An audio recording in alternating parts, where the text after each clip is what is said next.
fueron admirados y temidos en su propio tiempo. Antiguos guerreros que inventaron los campamentos de entrenamiento de reclutas, el asalto frontal, la educación subvencionada por el Estado y un estilo de vida y una estética que aún hoy llevan su nombre. Son los espartanos, y esta es su historia. Esparta. Código de honor. Segunda parte. A finales del siglo VII a.C., Grecia era una enorme confederación de más de 1000 ciudades-estado, completamente independientes, cada una con su propio carácter y reputación. Atenas, la más grande de todas, tenía una vida cultural muy desarrollada, una arquitectura magnífica y una armada impresionante. Pero Esparta, considerada por encima de Atenas por todas las ciudades-estado del Egeo, no contaba con nada de eso. Al contrario, había sacrificado la cultura en el altar de la guerra. Esparta era un campamento armado. Eso nos da un sistema educativo enfocado principalmente a la formación militar. Fue entonces cuando se creó un cuerpo de policía secreta y cuando se produjo la desconexión temporal con el resto de Grecia. Esparta no conquistará colonias ni construirá ninguna flota. Su única obsesión será el control de Mesenia. Desde finales del siglo VII a.C., Esparta tenía sometida a Mesenia, un país cuya población superaba la de Esparta en una proporción de 10:1. Dicho sometimiento se llevaba a cabo a través de un tipo de esclavitud llamado hilotismo, acompañado por una campaña de terror ejercida por soldados específicamente entrenados. Esparta fue el primer país que desarrolló lo que se daría en llamar disciplina militar occidental. Los conceptos modernos acerca de la instrucción, las marchas, rangos, filas y técnica del asalto por falanges fueron todos inventados por los espartanos. En este caótico mundo de las guerras hoplitas, los espartanos aprendieron que había que mantener la calma y estar unidos. Así se evitaban los espacios entre ellos, aumentaba la cohesión de las filas y se derrotaba al enemigo. Entre todas las falanges, la espartana era la más elegante, la más capacitada para realizar cambios en el campo de batalla en caso necesario. Asimismo, los espartanos rediseñaron de arriba a abajo el armamento de guerra. El instrumento clave era el oplón, de 91 centímetros y medio de diámetro, un escudo que portaba cada uno de los soldados. De ahí el término hoplita para describir al soldado espartano y a todos los que después adoptaron sus métodos. Los soldados, además, iban armados con lanzas de 2 metros de largo, una segunda espada, un pesado casco con 2 pequeñas aberturas para poder ver y una armadura de bronce. Con lo que el ensamblaje completo o panoplia podía llegar a pesar casi 32 kilos. En este punto puede parecer ridículo que en pleno verano hombres que no medían más de unos 70 y pesaban entre los 55 y los 59 kilos pudieran cargar con la mitad de su peso. ¿Cómo lo conseguían?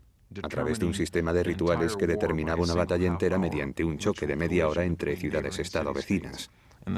Por lo que se cuenta, los espartanos dominaban este arte de guerra mejor que nadie. Las batallas se decidían mediante tácticas rápidas, definitivas y mortales, basadas en el trabajo en equipo y en la agilidad. Pero durante casi más de 100 años, este arte de guerra fue más una teoría que una realidad. Sin embargo, a partir del siglo VI a.C., los espartanos dejaron de conformarse con haber conquistado y sometido a los mesenos. Volvieron entonces la vista al norte, a la ciudad-estado de Tegea, para expandir su territorio en esa dirección. Sin embargo, Esparta era una de las ciudades-estado con sentido religioso más profundo de Grecia, y no podía actuar sin el consentimiento previo de los dioses. Una delegación fue enviada a Delfos con el fin de obtener la bendición de Apolo, del que creían hablaba a través de una sacerdotisa o Pitia. El oráculo griego era parte horóscopo, parte galleta china del porvenir, parte conjeturas y parte sobornos. A menudo la gente escuchaba lo que quería escuchar. El peregrinaje a Delfos parecía más una visita al mago de Oz que una consulta a un futurólogo o a un lector de manos.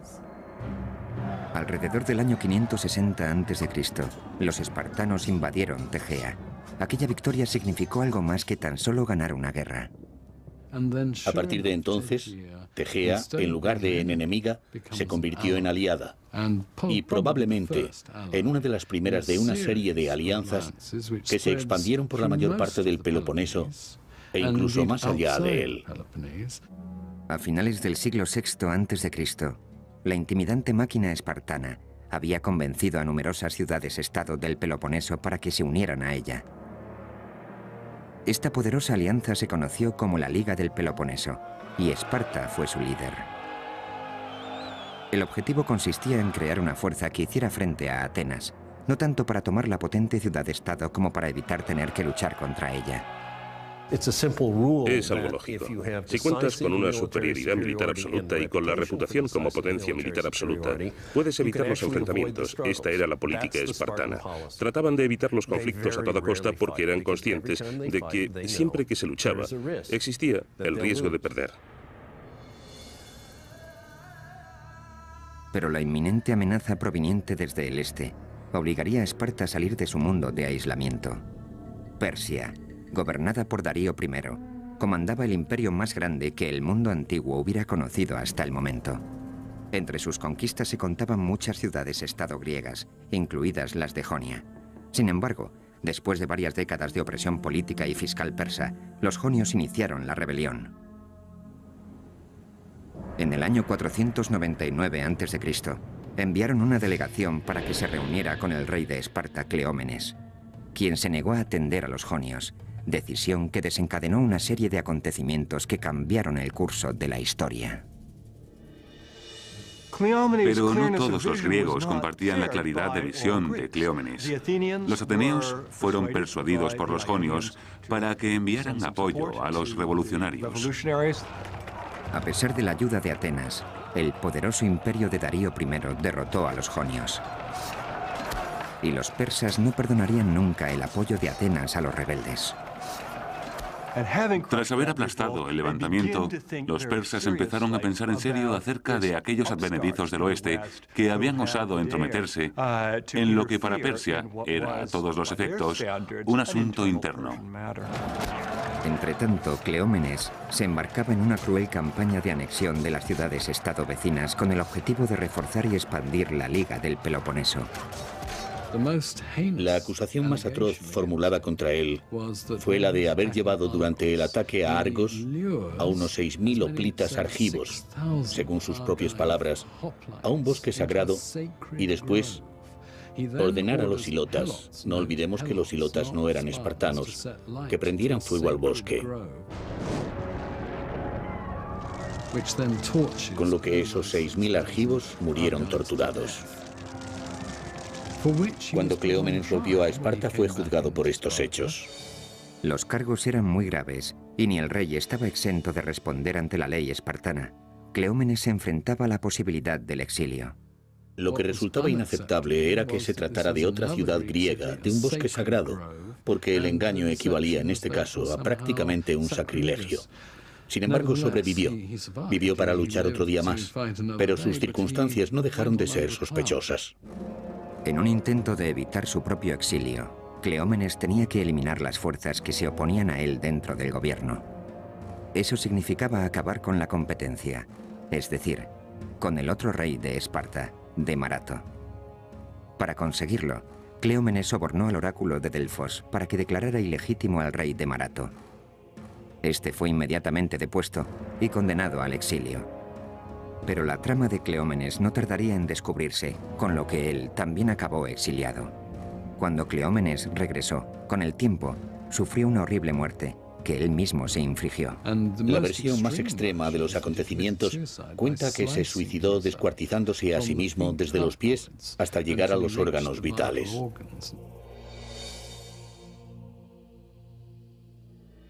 Cleómenes, que sería conocido por siempre como Cleómenes el Loco, fue sustituido por el rey Leónidas, un hombre que llevaría a los espartanos hasta donde nunca habían llegado tras enfrentar a todo el mundo antiguo en una guerra de proporciones épicas. A principios del siglo V a.C., una línea dividía a las ciudades-estado griegas en dos grupos muy distanciados, las que apoyaban a Esparta y las de la órbita de Atenas.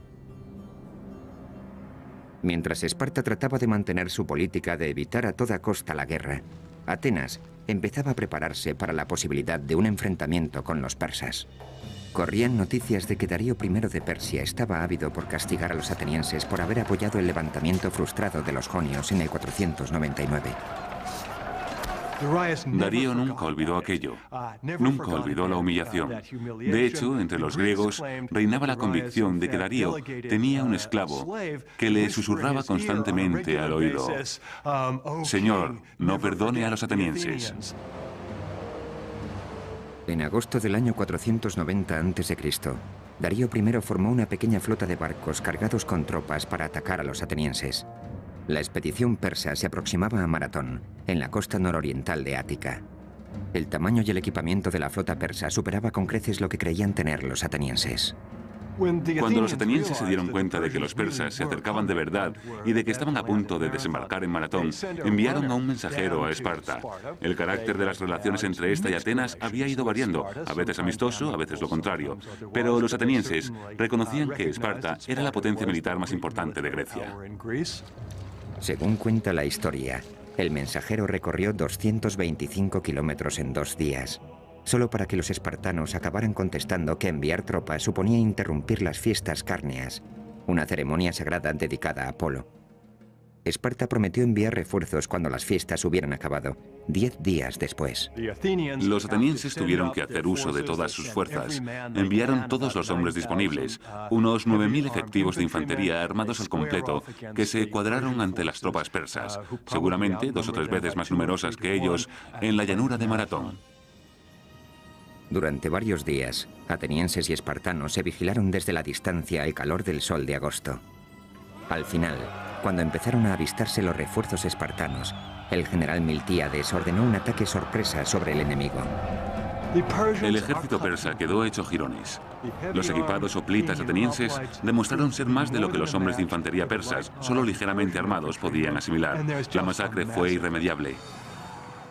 A todo esto, los atenienses habían enviado otro mensajero de nuevo a Atenas para anunciar su victoria. Tras la heroica victoria conseguida por los atenienses, llegó por fin una tropa de refuerzo de 2.000 hoplitas espartanos, pero no había quedado nadie contra quien luchar. Cuando el ejército espartano llegó a Maratón, los atenienses les mostraron satisfechos los cadáveres de los persas a quienes habían abatido con toda facilidad. Eso fue algo que los espartanos recordarían siempre. Mientras tanto, los persas empezaron a tramar su venganza. En el año 486 a.C., Darío I eligió a su hijo, Jerjes, para que lo sucediera. Jerjes planeó minuciosamente una nueva y mucho más elaborada invasión de Grecia, un plan que tardaría años en poner en práctica.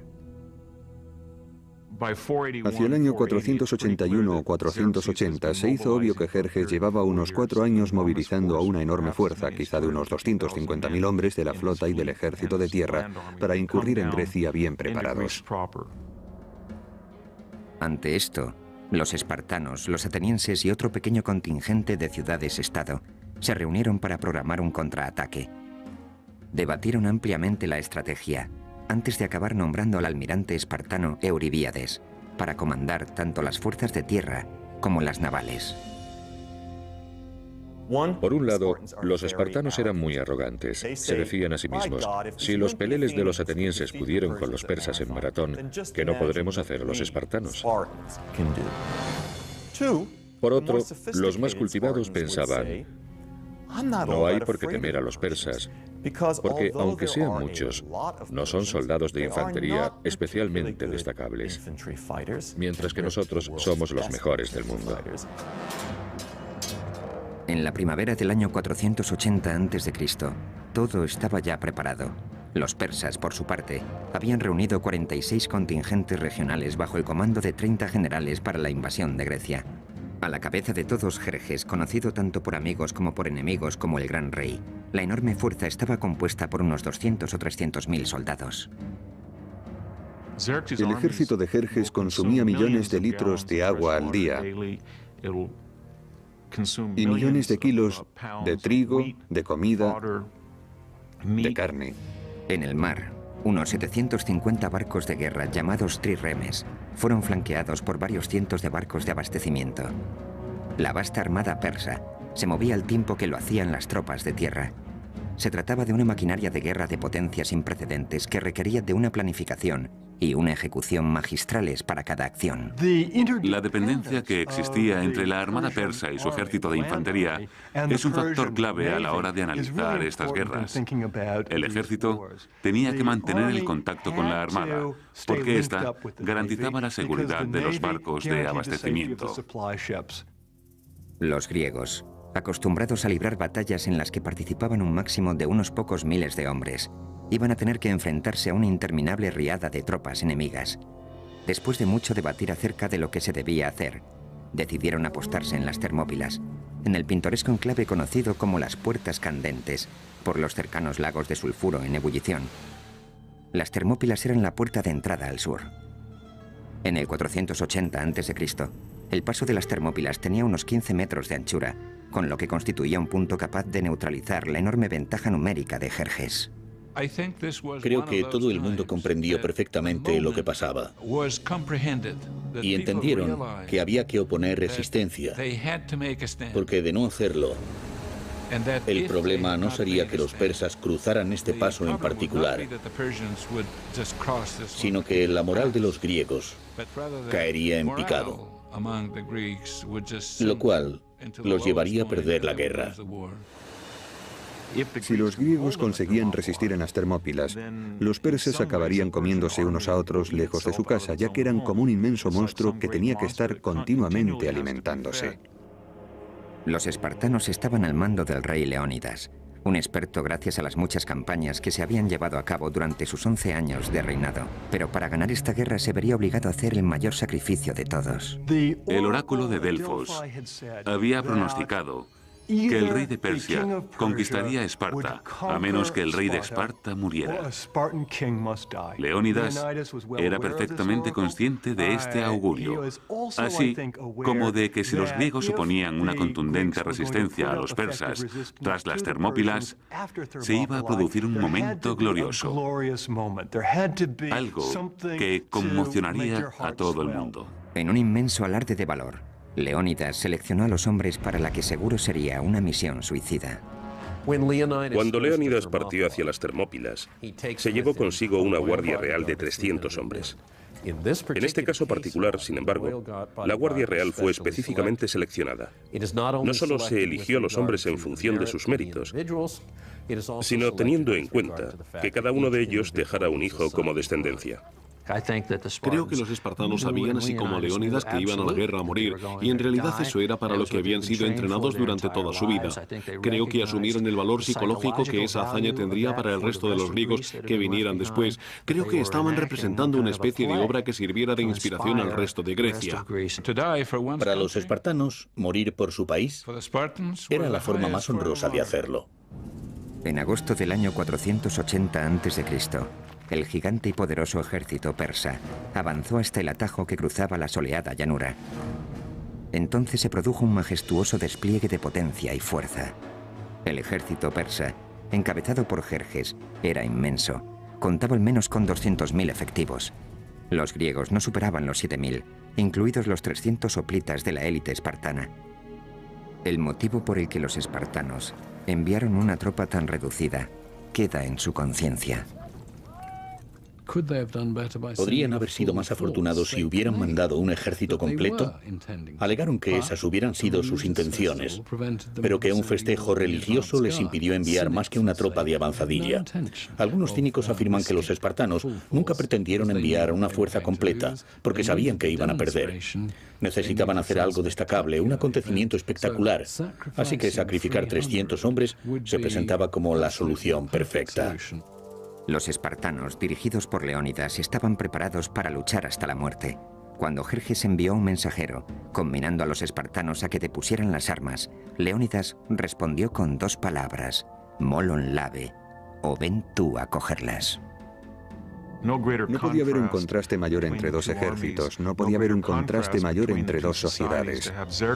Por un lado, Jerjes en su trono, con secretarios tomando notas, y por otro, Leónidas, al frente de sus hombres. La misión del rey Leónidas era crucial. retener a los persas el tiempo suficiente como para que los generales griegos consiguieran formar sus tropas en el Istmo de Corinto. Necesitaban tiempo para montar un contraataque a gran escala. Si al pesado ejército persa se le permitía pasar libremente hacia el sur, la zona central de Grecia caería seguida, sin lugar a dudas, por el Peloponeso. La idea de los griegos en las Termópilas era brillante: forzar un parón y crear problemas logísticos a esta especie de inquebrantable ejército. Cuando los griegos llegaron a las Termópilas, reconstruyeron la pared que había atravesado el paso. La idea era enviar por rotación unidades griegas que lucharan en la limitada zona que se extendía justo enfrente de la pared. Los persas no podrían emplear todos sus efectivos porque el terreno en el que los griegos pretendían luchar era muy reducido. Entretanto, el pueblo de Delfos consultaba el oráculo que les advertía que debían invocar a los vientos porque ellos serían los mejores aliados de Grecia. Tan pronto como hubieron tenido esta revelación, se desató una terrible tormenta. La magnífica armada persa se dispersó por la costa magnesia, que carecía de puerto, y allí perecieron más de 200 barcos. Jerjes montó en cólera ante la inesperada pérdida y quedó desconcertado por el nimio reto que se le proponía a su poderoso ejército en las Termópilas. El gran rey ordenó a un soldado de avanzadilla que reconociera el terreno y le informara de las dimensiones completas del enemigo. Cuando divisó a los espartanos, estos, en lugar de estar implorando u ofreciendo su rendición o algún tipo de negociación, estaban arreglándose, peinándose, echándose aceite y abrillantando sus armas. Querían dar la idea de que esperaban esta batalla con entusiasmo, más que con terror. El jinete se quedó pasmado, sin poder creerse que esos pocos hombres fueran a intentar defender el paso. Enseguida se requirió el consejo de Demarato, el rey espartano exiliado que había huido a Persia hacía más de una década. El rey Jerjes quería saber lo resistentes que podían ser aquellos hombres.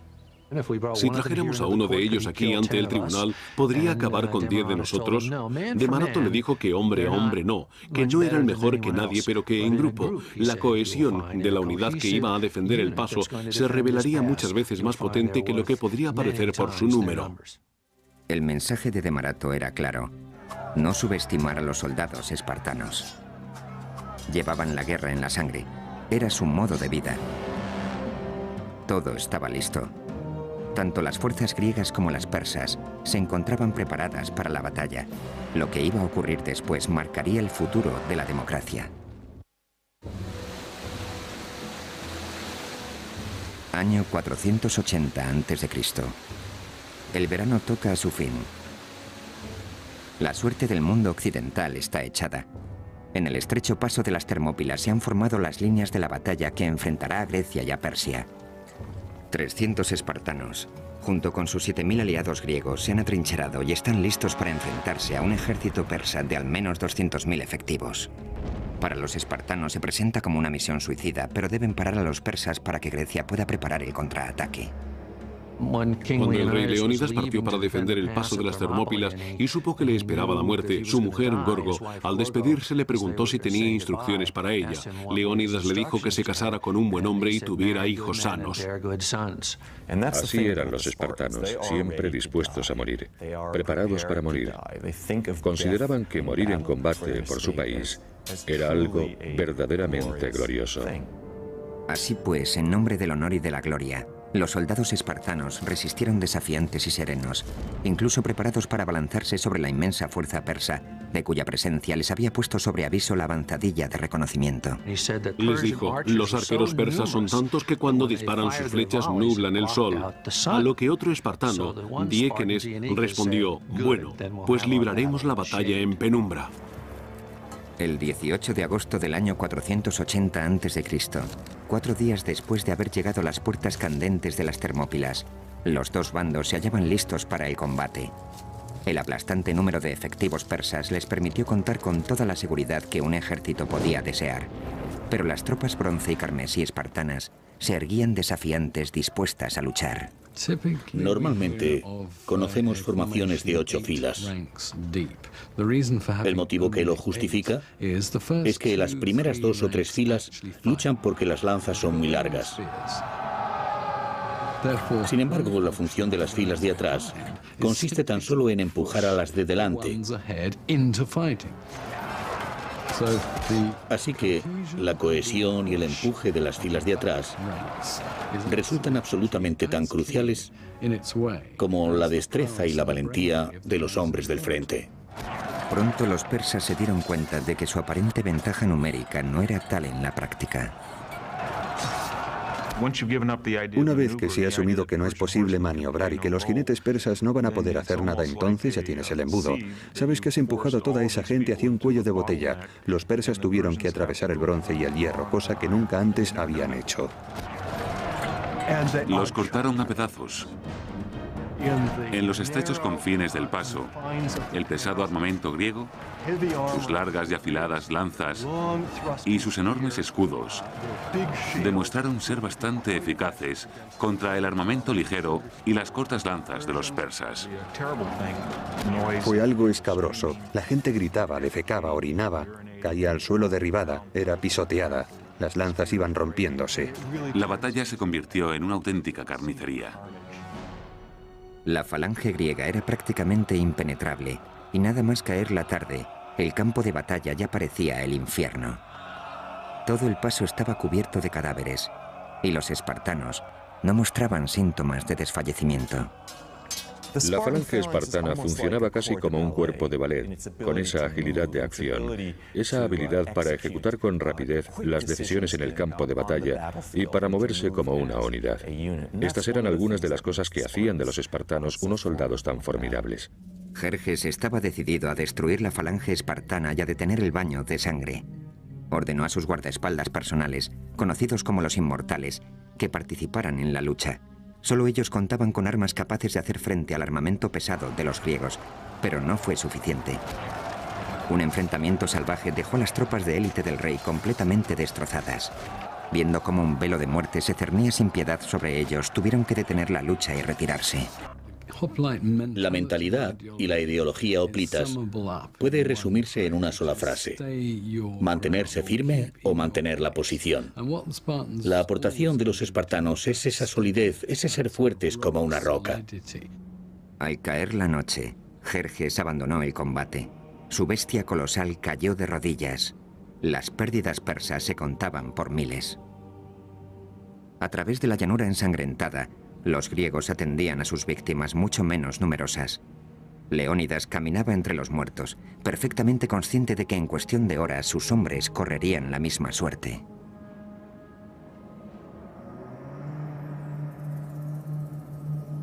La mañana amaneció fría y clara el 19 de agosto del 480 a.C. El rey Jerjes de Persia, tambaleándose todavía por el escalofriante número de bajas el primer día en las Termópilas, lanzó su segundo asalto sobre los griegos. Esta vez, formó una especie de brigada con hombres conocidos por su valor y arrojo, a los que prometió recompensas por atravesar el estrecho paso, y amenazó con ejecutar si rompían filas y huían. El rey persa recurrió a esas tácticas de bulldozer. Creyó que si seguía enviando hombres, al final conseguiría romper las filas griegas. Pero una vez más, la impresionante fuerza persa no fue suficiente para derrotar a los griegos ni al cuerpo de élite espartano.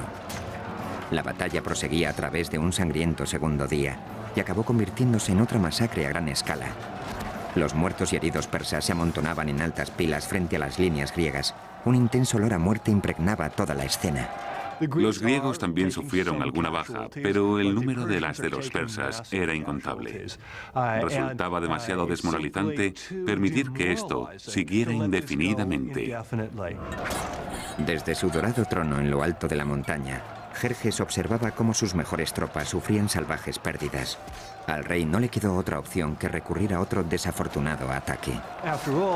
Después de todo, el rey persa podía permitirse 50 bajas por cada una de las de los griegos, sin acusarlo gravemente. Pero también era verdad que si por cada baja griega había 50 persas, y eso se prolongaba durante mucho tiempo, la moral de su ejército se vería irremisiblemente afectada, así que tenía que encontrar otro camino. Entonces se produjo un punto de inflexión cuando un griego llamado Efialtes, no sin antes recibir una cuantiosa recompensa a cambio, Decidió traicionar a sus compatriotas y guió a los persas a través de un paso secreto en el monte Calidromos. En griego, el nombre de Efialtes se ha convertido en la palabra más común de todos los tiempos para referirse a las pesadillas. Es la palabra griega para pesadilla. El camino que Efialtes mostró a los oprimidos soldados persas les permitió rodear el contingente griego, una táctica con la que Jerjes creía que iba a acabar venciendo por fin a sus enemigos. Los inmortales persas ascendieron a hurtadillas por la noche, y al amanecer, el sonido de sus pisadas sobre las hojas secas anunció su llegada al otro lado. Las puertas candentes se habían convertido en una trampa mortal para los espartanos, con abruptos acantilados y el océano a un lado, las montañas a otro, y los soldados persas concentrados frente a ellos y ahora también detrás. En este punto, Leónidas analizó la situación. Era el comandante en jefe de la zona de combate, así que ordenó la retirada al conjunto de griegos en las Termópilas. Los espartanos se quedarían con él. Hasta el último de ellos permaneció en su posición. Después de girar las tornas en el paso, llegó el tercer día, uno de los más memorables de la historia griega. Cansados y heridos, los dignos soldados espartanos hicieron uso por última vez de su pesado armamento. Mientras se preparaban para morir, el rey Leónidas pronunció sus últimas palabras. Desayunen copiosamente, señores, porque esta noche cenaremos todos en el infierno. En ningún momento se planteó rendirse, sino que luchó hasta que no quedó ni un solo hombre. Cuando el sol asomó entre las colinas, los espartanos y los pocos aliados que quedaban estaban siendo atacados por todos lados. No por ello dejaron de luchar con valor, lanzándose con fiera desesperación hacia el sangriento campo de batalla. Entonces el rey Leónidas fue herido de muerte, y los espartanos pelearon salvajemente para hacerse con el cadáver, y consiguieron sacarlo de allí. Al final, la noche del 20 de agosto del 480 a.C., los espartanos realizaron su último y desesperado intento de resistencia. Según se cuenta, sus armas ya estaban destrozadas, así que se deshicieron de ellas.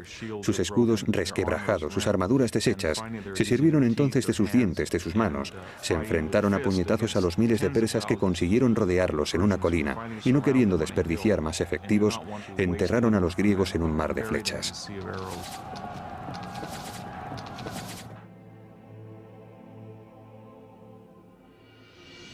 A primera hora de la tarde, todo había acabado.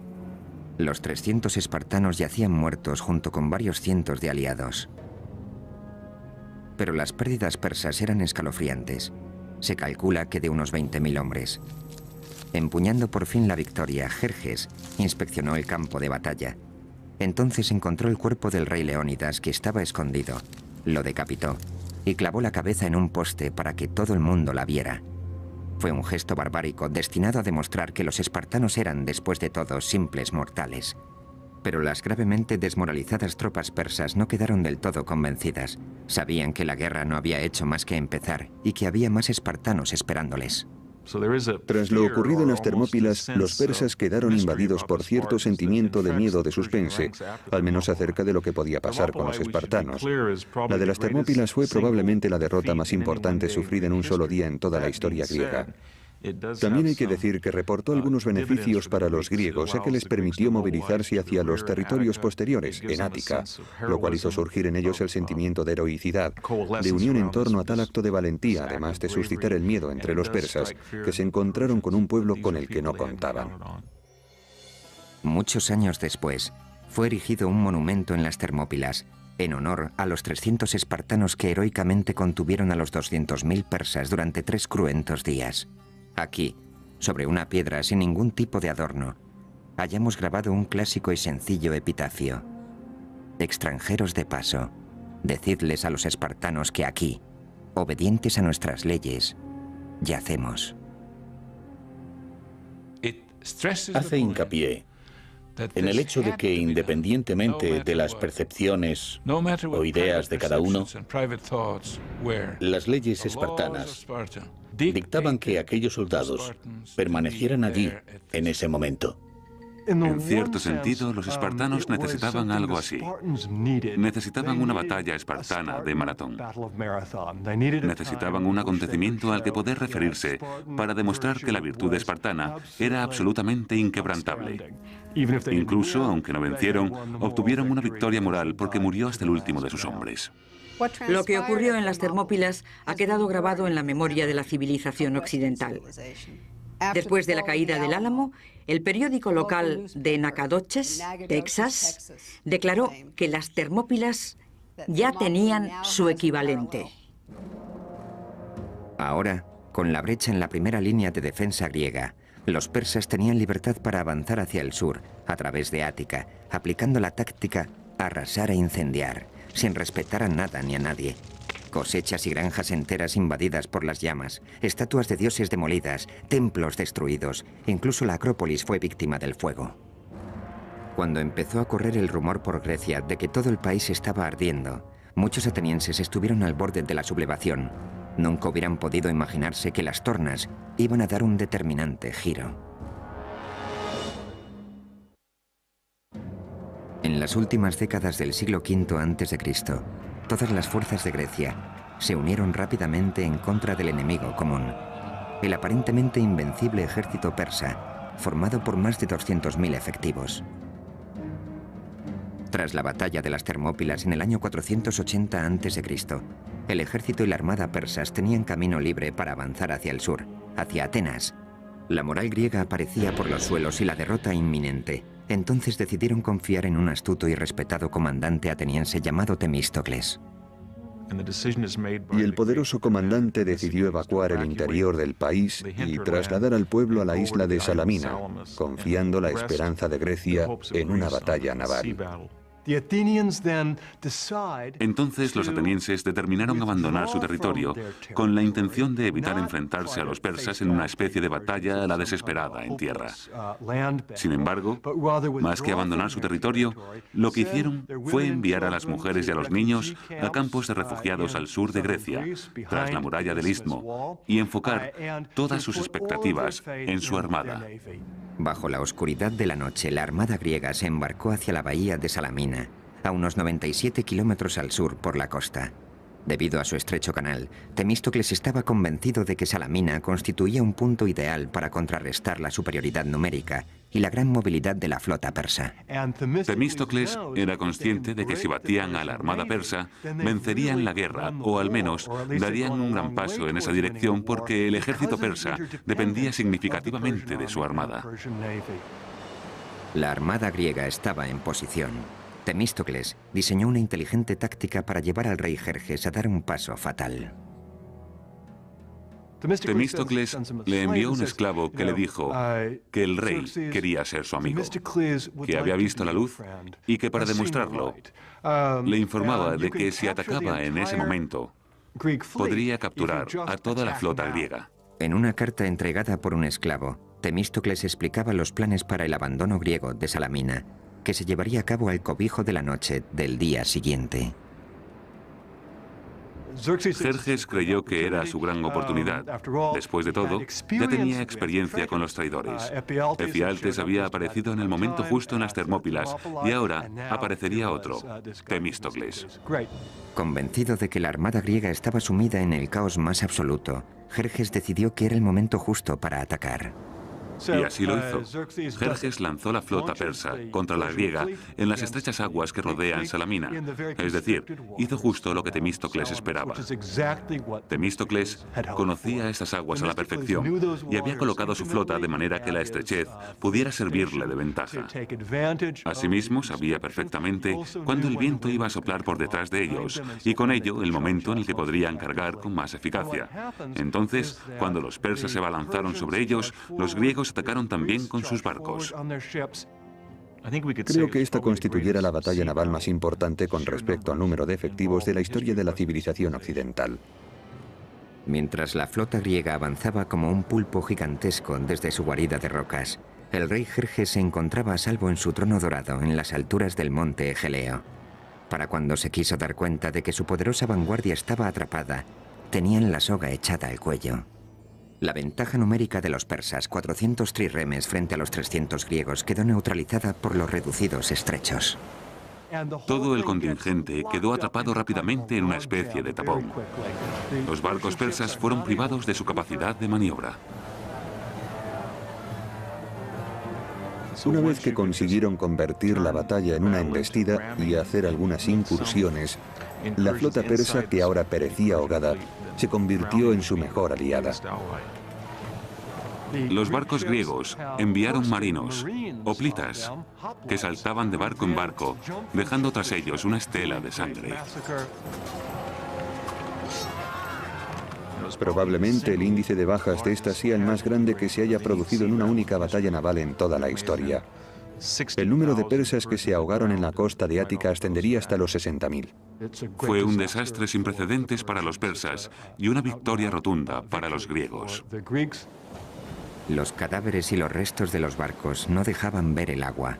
Los persas perdieron unos 200 barcos, mientras que los griegos solo unos 40. Jerjes estaba encolerizado y humillado. Como resultado de la batalla de Salamina, Jerjes y todo su ejército tuvieron que salir de Grecia. Era imposible dejar a su ejército en Grecia a menos que pudiera garantizar su reabastecimiento. Con la pérdida del control en el mar, la pérdida de dominio sobre el agua, resultaba muy arriesgado. Así que tuvo que evacuar al grueso de su ejército.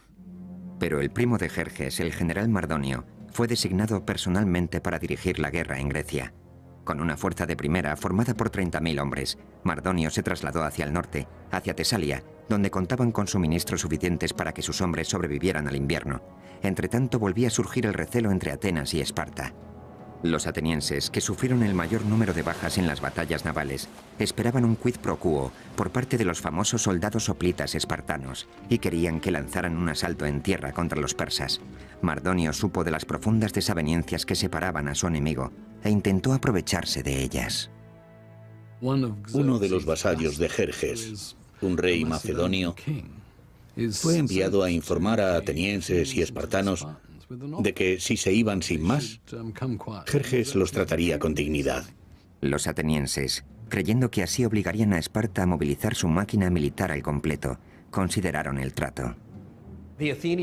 Los atenienses dejaron que a Esparta llegara la velada amenaza de que si no venían para defender Ática, si no se movían hacia Beocia, ellos se rendirían.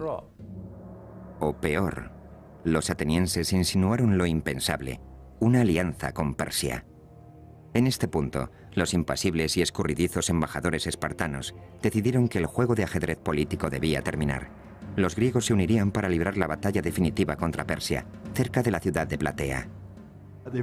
Tenían que ir todos en la misma dirección. Fue entonces cuando el liderazgo espartano saltó a primer plano. Los espartanos estaban ahora bajo las órdenes no de un rey, sino de un regente, Pausanias. En el verano del 479 a.C., las fuerzas persas habían visto su número reducido en más de 50.000 efectivos. Hacia el sur, Esparta movilizó a 5.000 de sus mejores soldados y Atenas contribuyó con una tropa adicional de unos 8.000. Entonces, los espartanos armaron a 35.000 hilotas mesenos, ofreciéndoles la libertad a cambio de su arrojo en el campo de batalla. Pausanias parecía tener una capacidad nata para organizar. Tenía mucha visión militar y algo quizá más importante, un sentido único para mantener unido de manera diplomática a este inmenso ejército en conflicto interno constante que era la fuerza griega. Seguramente nadie más que un espartano podría haber conseguido sacar todo adelante en tales circunstancias. Durante 11 días, los comandantes rivales se mantuvieron en sus respectivas posiciones sobre la llanura de Platea. Mardonio y la caballería persa, al norte, Pausanias y la infantería griega, al sur.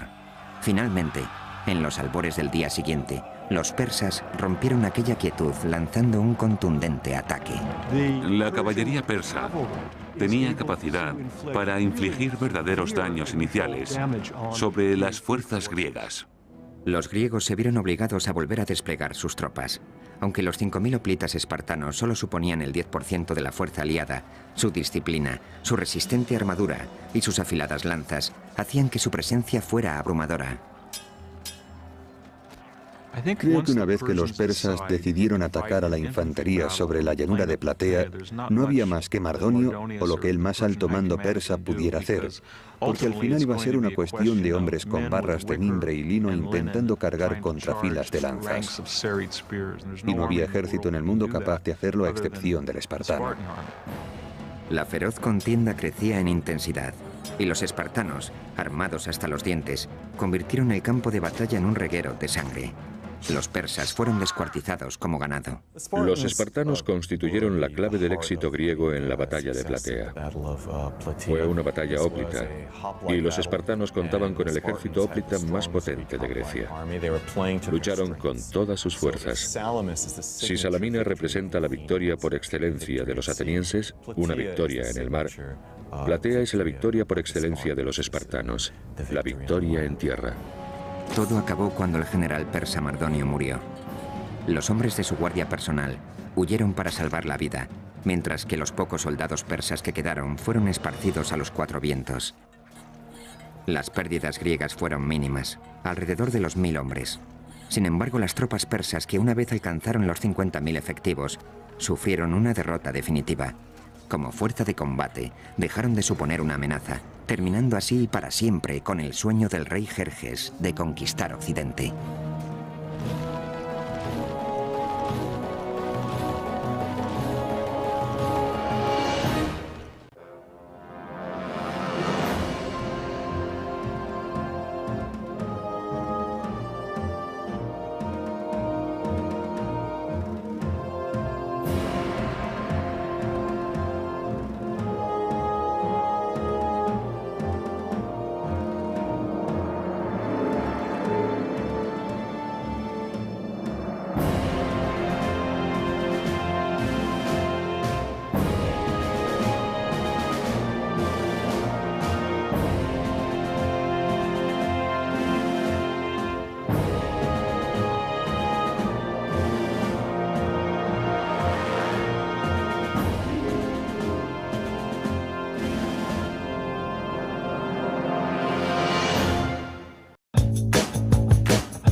Siempre que se luchaba, existía el riesgo de perder.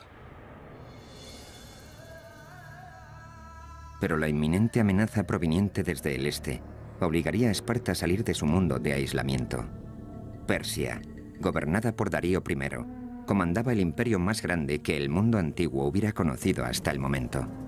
Entre sus conquistas se contaban muchas ciudades-estado griegas, incluidas las de Jonia.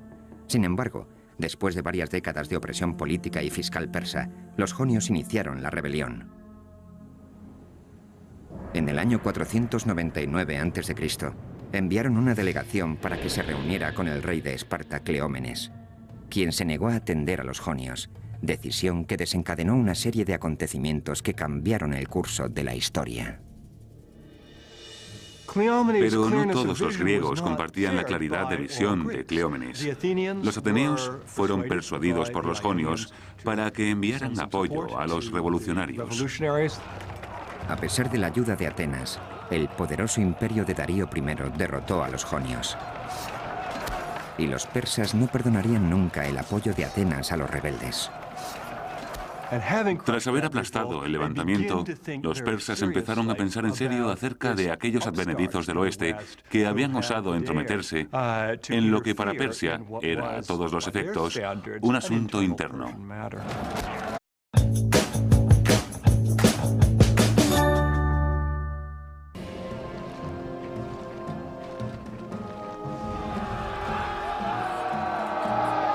Fueron admirados y temidos en su propio tiempo. Antiguos guerreros que inventaron los campamentos de entrenamiento de reclutas, el asalto frontal, la educación subvencionada por el Estado y un estilo de vida y una estética que aún hoy llevan su nombre. Son los espartanos, y esta es su historia. Esparta. Código de honor.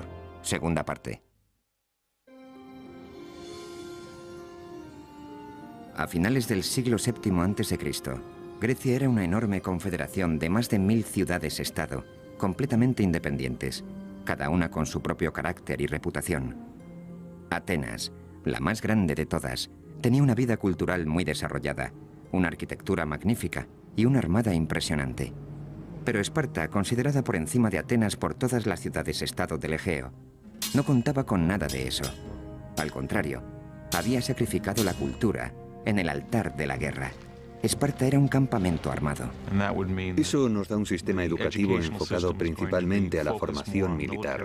Fue entonces cuando se creó un cuerpo de policía secreta y cuando se produjo la desconexión temporal con el resto de Grecia. Esparta no conquistará colonias ni construirá ninguna flota. Su única obsesión será el control de Mesenia.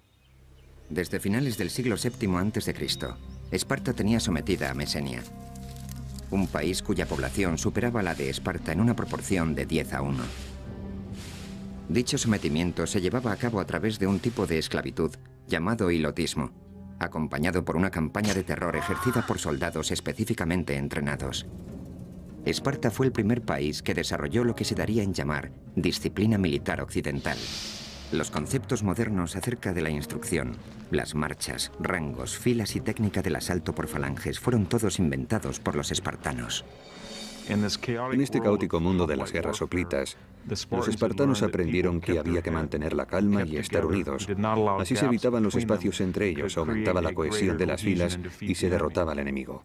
Entre todas las falanges, la espartana era la más elegante, la más capacitada para realizar cambios en el campo de batalla en caso necesario. Asimismo, los espartanos rediseñaron de arriba a abajo el armamento de guerra. El instrumento clave era el oplón, de 91 centímetros y medio de diámetro, un escudo que portaba cada uno de los soldados. De ahí el término hoplita para describir al soldado espartano y a todos los que después adoptaron sus métodos. Los soldados, además, iban armados con lanzas de 2 metros de largo, una segunda espada, un pesado casco con 2 pequeñas aberturas para poder ver y una armadura de bronce. Con lo que el ensamblaje completo o panoplia podía llegar a pesar casi 32 kilos. En este punto puede parecer ridículo que en pleno verano hombres que no medían más de unos 70 y pesaban entre los 55 y los 59 kilos pudieran cargar con la mitad de su peso. ¿Cómo lo conseguían? A través de un sistema de rituales que determinaba una batalla entera mediante un choque de media hora entre ciudades-estado vecinas. Por lo que se cuenta, los espartanos dominaban este arte de guerra mejor que nadie. Las batallas se decidían mediante tácticas rápidas, definitivas y mortales, basadas en el trabajo en equipo y en la agilidad. Pero durante casi más de 100 años, este arte de guerra fue más una teoría que una realidad. Sin embargo, a partir del siglo VI a.C., los espartanos dejaron de conformarse con haber conquistado y sometido a los mesenos. Volvieron entonces la vista al norte, a la ciudad-estado de Tegea, para expandir su territorio en esa dirección. Sin embargo, Esparta era una de las ciudades-estado con sentido religioso más profundo de Grecia, y no podía actuar sin el consentimiento previo de los dioses. Una delegación fue enviada a Delfos con el fin de obtener la bendición de Apolo, del que creían hablaba a través de una sacerdotisa o Pitia. El oráculo griego era parte horóscopo, parte galleta china del porvenir, parte conjeturas y parte sobornos. A menudo la gente escuchaba lo que quería escuchar. El peregrinaje a Delfos parecía más una visita al mago de Oz que una consulta a un futurólogo o a un lector de manos. Alrededor del año 560 a.C., los espartanos invadieron Tegea. Aquella victoria significó algo más que tan solo ganar una guerra. A partir de entonces, Tegea, en lugar de en enemiga, se convirtió en aliada. Y probablemente en una de las primeras de una serie de alianzas que se expandieron por la mayor parte del Peloponeso e incluso más allá de él. A finales del siglo VI a.C., la intimidante máquina espartana había convencido a numerosas ciudades-estado del Peloponeso para que se unieran a ella. Esta poderosa alianza se conoció como la Liga del Peloponeso, y Esparta fue su líder. El objetivo consistía en crear una fuerza que hiciera frente a Atenas, no tanto para tomar la potente ciudad-estado como para evitar tener que luchar contra ella. Es algo lógico.